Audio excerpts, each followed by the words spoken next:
Is Tony Romo a Hall of Famer? No. Is he a Cowboys Hall of Famer? Probably. Even though I'm being hard on Tony Romo, I still think he's the greatest game managing quarterback of this generation.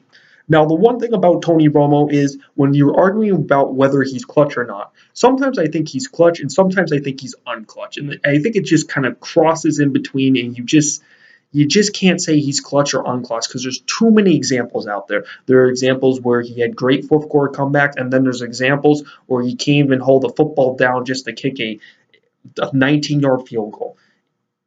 Tony Romo, I will say this much. Athletically gifted, definitely had nice touch on the ball, moved around a lot. He didn't have much protection early on in his career, but he still had plenty of talent around him. Now, defensively, his defense was always average, but he always had weapons around him, and he played in a dome.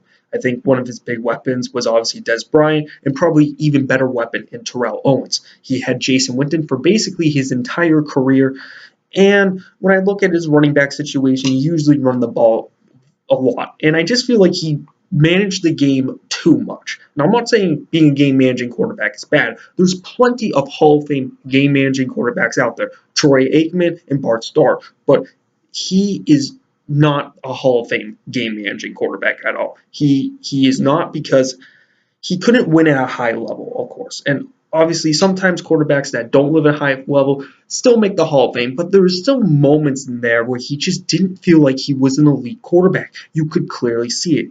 Yes, he could move around. Yes, he had good touch the ball, but there's just so many bad Tony Romo moments that it just hurt him so much. There's times when you saw him, he is one of the best quarterbacks in the league. Some people thought in their head, and then sometimes you saw him like, wow, he is complete garbage. All right, Tony Romo is obviously moving on to CBS. I think CBS is picking him because he definitely has some charisma to him, and he does have leadership, which does give him a few brownie points here and there. But one thing about Tony Romo was I just didn't feel like, even though he looked great at times, there's just so many times where he just didn't look good at all. And I think that really neglects them. And I look at guys like Troy Aikman, Bart Starr, hell, you may even put in Bob Greasy, whatever you think if he's a Hall of Famer or not. He is not to that caliber of a Hall of Famer. He is not. I think he might be the top 10 quarterback of this generation, but he's not top 5. There's plenty of other quarterbacks I would put above him.